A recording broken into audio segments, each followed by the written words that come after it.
पहली बार देख रहे हैं तो मेरा नाम अदिति शर्मा है। आप सब लोग जानते हैं मैं कंप्यूटर साइंस के लिए आप लोगों के लिए क्लासेस लाती हूँ, पेपर 1 के लिए क्लासेस लाती हूँ। जेआरएफ अड्डा मेरा एक छोटा सा स्टार्टअप है ना। हम लोग यहाँ पर कोशिश कर रहे हैं यूजीसी नेट एग्जामिनेशन और असिस्टेंट प्रोफेसर एग्जामिनेशन को, सेट एग्जामिनेशन को, पीएचडी एंट्रेंसेस को केटर करने का। अगर आप सभी लोगों को मुझसे पर्सनली कनेक्ट करना है, जो ये सारे अपडेट्स आते हैं, नोटिफिकेशंस आते हैं, ये यूट्यूब वीडियो पर आए उससे पहले मैं आप लोगों के लिए स्क्रीनशॉट्स शेयर करती हूँ मेरे इंस्टाग्राम पे, तो aditi_JRF अड्डा पर आप मुझे फॉलो कर सकते हैं। एंड मैं आप सभी लोगों को ये बता दूं कि आप सभी लोगों को अगर सरकारी नौकरी चाहिए है तो आप सभी लोगों के लिए उस एक सिलेबस का कंप्लीट कोर्स प्रीमियम बैच में मैं लेकर आती हूँ। ये बैच है जिसमें पेपर 1, पेपर 2 के साथ साथ जो भी अवेलेबल हो सकता है आपके लिए, हैंड रिटन नोट्स, आपके लिए PDFs, classes recorded version, live version, test series, personal guidance, ये सारी चीजें जो है वो मैं आपको मेरे इस बैच के अंदर लेकर आती हूँ। तो अगर आप लोग तैयारी कर रहे हो तो आप सब लोग जिन भी एग्जामिनेशन का नाम मैं अभी आपको दिखाने वाले हूँ, जो भी नोटिफिकेशन दिखाने वाले हूँ, सबकी तैयारी आपकी इस एक कोर्स से हो जाएगी। तो आप चाहो तो ओनली पेपर 2 कंप्यूटर साइंस का भी कोर्स ले सकते हो और यूजीसी नेट पेपर 1 और पेपर 2 का भी कोर्स आप लोग ले सकते हो। हमारे पास में जो पीपीसी कल्चर होता है ना, वही हमारा आर्ग्यूमेंट होता है। When you have premises and that is followed by a conclusion, आप उन प्रेमाइसिस के बिहाफ पर जब कोई कंक्लूजन निकालते हो तब अपन उसे क्या बोलते हैं? तब अपन उसे बोलते हैं एक आर्ग्यूमेंट। ये चीज हम लोग ऑलरेडी पढ़ के आ चुके हैं, तो इसमें इतना कोई बड़ी चीज है नहीं, आप लोगों को सभी को समझ में आती है ये चीज, राइट? अब बात ये आती है कि जो आप लोगों का ये आर्ग्यूमेंट टॉपिक है ना, इस आर्ग्यूमेंट टॉपिक में हम लोगों को जो पढ़ना है वो मोस्ट इंपॉर्टेंटली पढ़ने इसके टाइप्स, कि आर्ग्यूमेंट जो है वो आपके कितने टाइप्स के होते हैं और उन टाइप्स को अगर पहचानना है तो वो कैसे पहचाना जाना चाहिए। ये सारी जो चीजें हैं ये अपन आज के सेशन में सीखने वाले हैं, ठीक है? तो अब अगर मैं आप लोगों को बोलूं कि कोई भी एक प्रेमाइस है और उस प्रेमाइस के बिहाफ पर आप कुछ भी इन्फर करने वाले हो, तो आप क्या करने वाले हो? उन प्रेमाइसेस को अप्लाई करके कोई ना कोई कंक्लूजन तक पहुंच रहे हो। जब भी हम कोई लॉजिक या कोई रीजन लगाने की कोशिश करते हैं तो रीजन या लॉजिक लगाने के हमारे पास में 2 तरीके होते हैं। या तो आपके पास में कोई एक यूनिवर्सल बात होगी और उस यूनिवर्सल बात से आप कोई पर्टिकुलर बात को साबित करोगे, कंक्लूड करोगे, या उल्टा हो सकता है कि आपके पास बहुत सारे पर्टिकुलर केसेस होंगे और उन पर्टिकुलर केसेस को देखते हुए आप क्या कहोगे? एक यूनिवर्सल फैक्ट बनाओगे। सिर्फ फॉर एग्जांपल मैंने आपको बोला कि अगर कोई भी एक स्टूडेंट है जो पेपर 1 के अंदर 7 यूनिट्स पढ़ लेता है तो उसका पेपर 1 के अंदर कम से कम 35 क्वेश्चन सही होने के ज्यादा चांसेस होते हैं। ऐसा एक स्टूडेंट ने किया, ऐसा 2 स्टूडेंट ने किया, ऐसा 50 स्टूडेंट्स ने किया, तब जाके मैं एक कंक्लूजन निकाल पाई कि 7:3 जो थ्योरम है वो आपके 35 क्वेश्चन पेपर 1 के अंदर करेक्ट करने के लिए बिल्कुल एप्ट थ्योरम है। इस तरीके से अगर मैंने बनाया तो मैंने क्या किया? मैम आपने बहुत सारे पर्टिकुलर केसेस लिए और उन पर्टिकुलर केसेस के बिहाफ पर आपने एक जनरल थ्योरी बनाई। बोलो मानते हो कि नहीं? एक ये तरीका है कि मैं आप सभी लोगों को बोलूं कि जो सन है वो ईस्ट से राइज करता है। आज मैं मोरक्को में हूं और मोरक्को में मैंने देखा कि सन अगेन ईस्ट से ही राइज किया। इंडिया में हूं, वहां पे भी ईस्ट से ही राइज किया। कुल मिला के आपका एक यूनिवर्सल फैक्ट है, आप उसको किसी भी पर्टिकुलर स्टेट में लगा के देखो मैम वो ट्रू ही होने वाला है।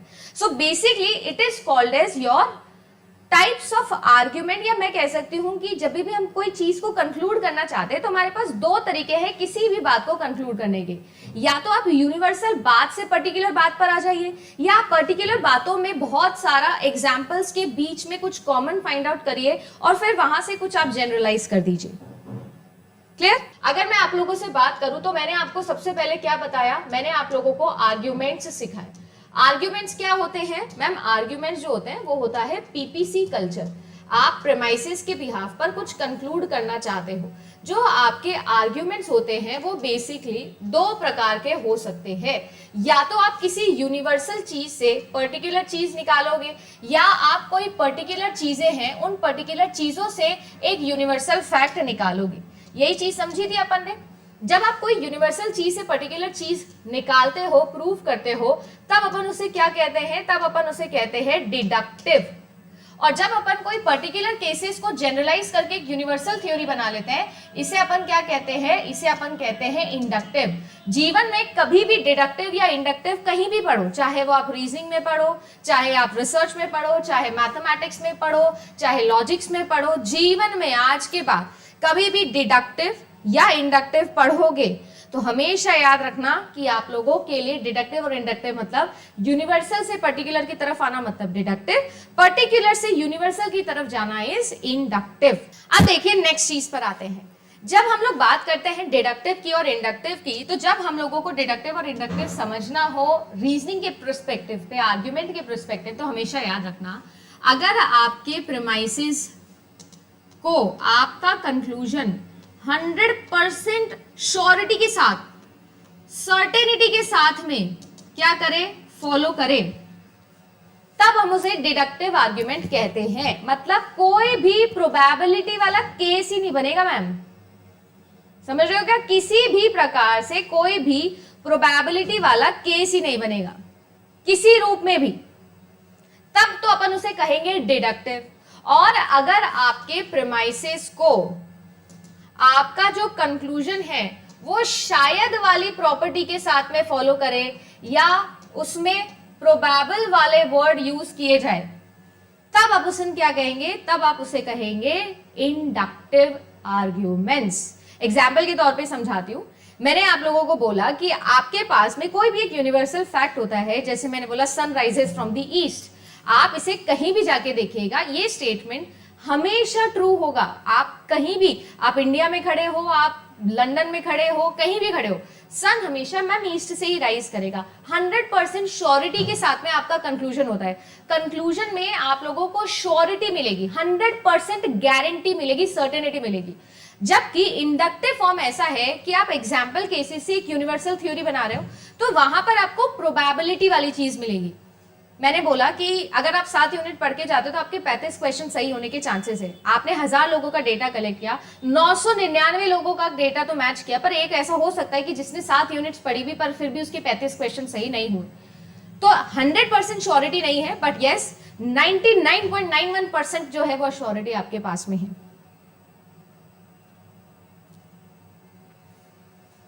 राइट, इसे अपन क्या कहते हैं, इसे अपन कहते हैं इंडक्टिव रीजनिंग या इंडक्टिव फॉर्म ऑफ आर्ग्यूमेंट।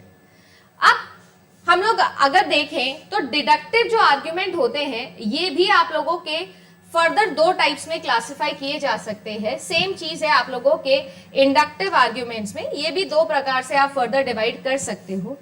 अगर आप सभी लोगों के लिए कोई भी डिडक्टिव आर्ग्यूमेंट लिखा गया है तो वो या तो क्या हो सकता है, या तो वो हो सकता है वैलिड या वो हो सकता है इनवैलिड। अभी अभी सिलोजिज्म पढ़ के आए हो लास्ट क्लास के अंदर, आपने वहां पर वैलिडिटी चेक करी थी किसी भी एक डिडक्टिव स्टेटमेंट की, डिडक्टिव आर्ग्यूमेंट की।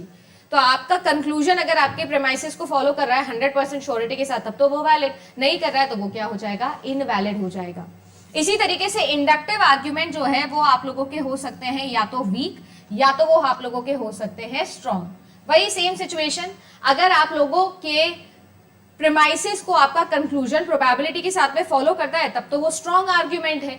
अगर आप लोगों के लिए आपके प्रीमाइसेस को आपका कंक्लूजन प्रोबेबिलिटी के साथ में भी फॉलो नहीं कर पा रहा है तो उसे क्या कहेंगे, वीक आर्ग्यूमेंट कहेंगे। क्या कहेंगे, वीक आर्ग्यूमेंट कहेंगे। प्रीमाइसेस ट्रू, कंक्लूजन ट्रू, समझ गए ना? प्रीमाइसेस फॉल्स, कंक्लूजन भी फॉल्स। और अगर आप लोगों का प्रीमाइसेस फॉल्स फिर भी कंक्लूजन ट्रू, तब तक चलेगा। बट अगर प्रीमाइसेस आप लोगों का ट्रू है और कंक्लूजन आपका फॉल्स हो गया तो वो क्या है, वो आपके इनवैलिड डिडक्टिव आर्ग्यूमेंट हो जाएंगे। एक केस ये भी बनता है कि आप लोगों के लिए इनवैलिड डिडक्टिव आर्ग्यूमेंट्स और डिडक्टिव आर्ग्यूमेंट्स जो वैलिड होते हैं, इनकी एक और प्रॉपर्टी है जो आपको चेक करनी है, जो आपके डिडक्टिव आर्ग्यूमेंट्स में होती है। एक होता है आप लोगों का साउंड आर्ग्यूमेंट और एक होता है आप लोगों का अनसाउंड आर्ग्यूमेंट। अगर आपका कोई भी डिडक्टिव आर्ग्यूमेंट इनवैलिड है तो वो हमेशा अनसाउंड होगा। बट कोई भी एक वैलिड आर्ग्यूमेंट या तो साउंड हो सकता है या तो अनसाउंड हो सकता है। आपके प्रीमाइसेस अगर रियल लाइफ के अंदर ट्रू हो तब वो साउंड है, अदरवाइज वो अनसाउंड है। देखो मैं आपको एग्जांपल से समझाती हूँ फिर से। हमारा सेम एग्जांपल उठाऊंगी मैं, अभी बर्ड और स्नेक वाला एग्जांपल किए थे हम। इस एग्जांपल को ध्यान से देखना। ये क्या है मैम, ये वैलिड है, 100% वैलिड डिडक्टिव आर्ग्यूमेंट था ना, प्रूव करके दिखाया था। अब मुझे बताना आपके जो प्रीमाइसेस हैं उनको पढ़ो। प्रेमाइसिस कह रहा है कि सभी के सभी जो डॉग्स हैं वो स्नेक होते हैं। क्या रियल लाइफ के अंदर सारे के सारे डॉग स्नेक्स होते हैं? मैम कैसी बात कर रहे हो, एक तो रेप्टाइल हुआ और दूसरा जो है वो एनिमल है, रेप्टाइल नहीं है। मैम बताओ ना मुझे, क्या सारे के सारे डॉग्स स्नेक होते हैं क्या रियल लाइफ के अंदर? हाँ ठीक है, ये प्रेमाइसिस ट्रू तो कंक्लूजन ट्रू वाला वो सब ठीक समझ आ गया हमको, बट मुझे रियल लाइफ में समझाओ कि क्या ये कभी ट्रू हो सकता है? मैम ये कभी ट्रू नहीं हो सकता। सारे के सारे डॉग्स स्नेक नहीं होते हैं, या सारे के सारे स्नेक्स बर्ड नहीं होते हैं। जब ऐसा है मैम, तो आपका ये वैलिड तो हुआ, पर ये क्या नहीं हुआ, ये साउंड नहीं हुआ, ये अनसाउंड हो गया है। साउंड नहीं है ये, बात वैलिड है पर अनसाउंड है। क्यों? आपकी प्रेमाइसिस रियल लाइफ के अंदर ट्रू नहीं है। और कोई चीज जो इनवैलिड है वो तो कभी साउंड हो ही नहीं सकती, सिंपल। जो इंडक्टिव आर्ग्यूमेंट होते हैं वो दो प्रकार से है, या तो मैम इंडक्टिव आर्ग्यूमेंट स्ट्रॉन्ग होगा, या तो आप लोगों का इंडक्टिव आर्ग्यूमेंट वीक होगा। अब देखो इसमें भी कमाल की बात क्या है, आप डिडक्टिव समझ जाओ, इंडक्टिव अपने आप समझ जाओगे। 5 मिनट का खेल है इंडक्टिव बढ़ाना। देखो कैसे मैम, प्रेमाइसिस के ट्रू होते हुए कंक्लूजन को ट्रू होना पड़ेगा, प्रेमाइसिस के फॉल्स होते हुए कंक्लूजन को फॉल्स होना पड़ेगा, प्रेमाइसिस के ट्रू होते हुए कंक्लूजन प्रेमाइसिस के फॉल्स होते हुए भी कंक्लूजन ट्रू हो सकता है। बट अगर वीक है तो मतलब प्रेमाइसिस बोले मैं ट्रू और कंक्लूजन बोले मैं फॉल्स, ये थोड़ी चलता है। वहां इनवैलिड बोल देते, यहां पर वीक बोल देते हैं, कोई डिफरेंस नहीं है। इंडक्टिव आर्ग्यूमेंट में आपके स्ट्रॉन्ग और वीक बिल्कुल वैसे हैं जैसे डिडक्टिव आर्ग्यूमेंट में वैलिड और इनवैलिड थे। सिंपल कहानी। और समझ लो और नेक्स्ट स्टेप बता देती हूं। अगर आपका कोई भी आर्ग्यूमेंट स्ट्रॉन्ग है तो वो दो प्रकार से डिवाइड हो सकता है, या तो वो कोजेंट हो सकता है या फिर वो क्या हो सकता है, अनकोजेंट हो सकता है। आपके वीक आर्ग्यूमेंट्स हमेशा अनकोजेंट होंगे, पर आपके स्ट्रॉन्ग आर्ग्यूमेंट्स कोजेंट भी हो सकते हैं और अनकोजेंट भी हो सकते हैं। बिल्कुल वैसे ही कोजेंट मतलब इंडक्टिव में, कोजेंट मतलब डिडक्टिव में साउंड। यानी कि आपके जो ये प्रेमाइसेस हैं अगर रियल लाइफ में ट्रू हुए इंडक्टिव आर्ग्यूमेंट के तब तो कोजेंट, अगर रियल लाइफ के अंदर प्रेमाइसेस फॉल्स हुए तो अनकोजेंट। कुछ भी नहीं याद करना, बिल्कुल सेम। समझ गए क्या? डिडक्टिव आर्ग्यूमेंट्स और इंडक्टिव आर्ग्यूमेंट्स को डिफरेंस करना सीख लो, बाकी प्रॉपर्टीज तो सेम ही है।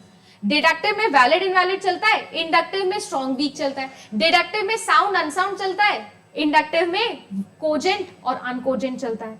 खत्म कहानी। जैसे कि एक एग्जांपल देखो, ये लिखा हुआ है most birds can fly, Tweety is a bird, Tweety can probably. दिखने में तो मैम ये भी सिलोजिज्म लग रहा था और हमको ऐसा लग रहा था कि ये तो डिडक्टिव होगा क्योंकि सिलोजिज्म डिडक्टिव के एग्जांपल्स में आपने पढ़ा था। पर यहां पर क्या आया? यहां पर आया शायद, शायद आ गया ना। देखो कैन या प्रोबेबल, ये दोनों ही शब्द प्रोबेबिलिटी को शो करते हैं। 100% श्योरिटी नहीं देते, 100% गारंटी नहीं देते किसी चीज की। समझ में आया क्या? अब देखो कह रहे हैं कि सारी ज्यादातर बर्ड्स फ्लाई कर सकती है, तो ये आप लोगों का बर्ड हो गया, ये आप लोगों का फ्लाई हो गया। ट्वीटी जो है वो एक बर्ड है। अब ट्वीटी जो है वो एक बर्ड है, ये कह रहा है कि Tweety can probably fly. Ma'am देखिए, हमने तो हमारे बेसिक एग्जाम्पल से ही इसको गलत साबित कर दिया, हमारे बेसिक डायग्राम से ही इसको गलत साबित कर दिया। तो ये है तो इंडक्टिव, ये है तो इंडक्टिव, बट कैसा है? वीक है।